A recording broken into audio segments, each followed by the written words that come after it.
আসসালামু আলাইকুম গাইস, সবাই কেমন আছেন? যার কেউ নাই তার নাকি আল্লাহ আছে। দুনিয়াতে কেউ কারো না, ক্ষণস্থায়ী এই পৃথিবীতে আমাদের সবারই একদিন মৃত্যুর স্বাদ গ্রহণ করতে হবে। সবাই এই দুনিয়ার মায়া ত্যাগ করতে হবে। আমার বাবা চলে গেছে দুনিয়া থেকে। আমার বাবা আর দুনিয়ায় নাই।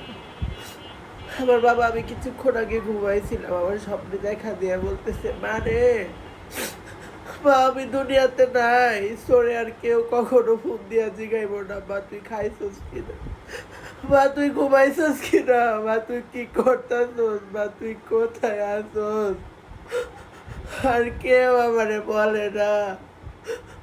এই দুনিয়াতে কেউ কারো না, সবাই সবার স্বার্থের জন্য, প্রয়োজনে প্রিয়জন